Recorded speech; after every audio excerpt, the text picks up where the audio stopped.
Hello friends. Today, let us discuss a very important concept in economics, that is price elasticity. Now let me begin with a simple question. Suppose the price of a product rises. Do consumers and producers always respond strongly to the price rise? Say if petrol prices increase by 10%, will consumers reduce their petrol consumption also by exactly 10%? Or say if the market price of tomatoes suddenly rise by 3%, will farmers immediately increase their supply as well by exactly the same percentage hike in price?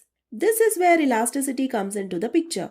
Elasticity is simply a measure of responsiveness to the price change. See, the law of demand and supply already shows the direction of change. There is an inverse and negative relation between price and quantity demanded. That's the law of demand. And there is a direct and positive relation between price and quantity supplied. That's the law of supply. But elasticity asks a different question. It asks by how much will quantity demanded and supplied change when price changes. It tells us the magnitude of the change in demand and supply due to change in price. That is, if the price rises or falls by a certain percentage, by what percentage the quantity demanded and supplied will change? Will the percentage change in the quantity demanded and supplied be exactly equal to the percentage change in price? Will it be more than the percentage change in price or less than the percentage change in price? The elasticity of demand is analogous with the elasticity of supply, so we shall see the concepts together. Think of it like an economist. From the demand perspective, an economist may ask, how do consumers respond when Netflix subscription prices increase? Let's think of it from a managerial perspective as well. Suppose you are the pricing manager at Netflix.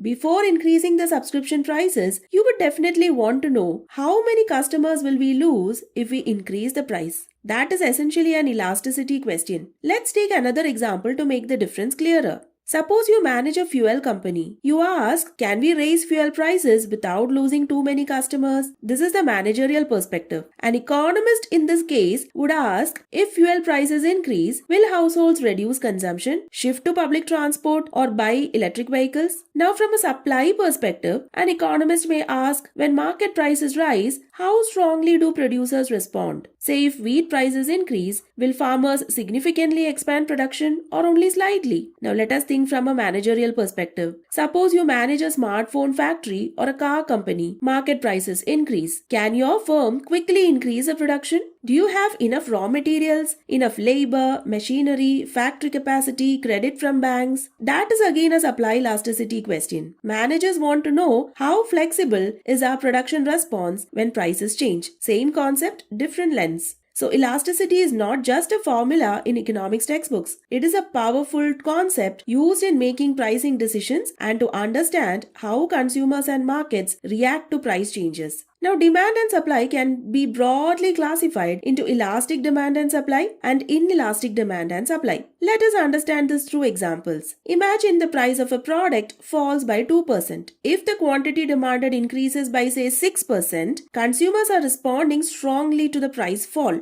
You can say it the other way around as well. That is, if the price of a product rises by 2% and the quantity demanded falls by 6%, still consumers are responding strongly to the price rise. Here, demand is called elastic demand. The responsiveness is high. That is, the percentage change in demand is greater than the percentage change in price. Similar is the case with elastic supply. Suppose the price of a product rises by 2% and the producers increase the quantity supplied by 5% or say 6%. See, supply is highly responsive. That is elastic supply. That is, the percentage change in supply is greater than the percentage change in price. Now suppose price falls by 2% but the quantity demanded increases by only 1%. Consumers are responding not that strongly. That is inelastic demand, where the percentage change in quantity demanded is less than the percentage change in price. Similarly, in the case of supply, suppose price rises by 2% and supply increases only by 1%. Producers are also responding only slightly. That is inelastic supply, where again the percentage change in supply is less than the percentage change in price. Simple. Elastic means high responsiveness and inelastic means low responsiveness. When represented in a diagram, we get a flatter curve for elastic demand and supply and a steeper curve for inelastic demand and supply. So, elasticity is not only about consumers and producers, it is about the responsiveness throughout the market. Consumers and producers respond to price changes, but they do not always respond with the same intensity. Some consumers are highly sensitive, some are not. Some firms can rapidly expand production, others cannot. That is why understanding elasticity becomes so important in economics, business, and policy. It is a practical tool for understanding human behavior, business decisions, production flexibility, and market dynamics. Now comes a very practical question. What determines whether a product has elastic or inelastic demand and elastic or inelastic supply? Tune in to find out the major determinants of the elasticity of demand and supply in the next video. And if you like this video, do subscribe to my channel and share it with your friends. Thank you.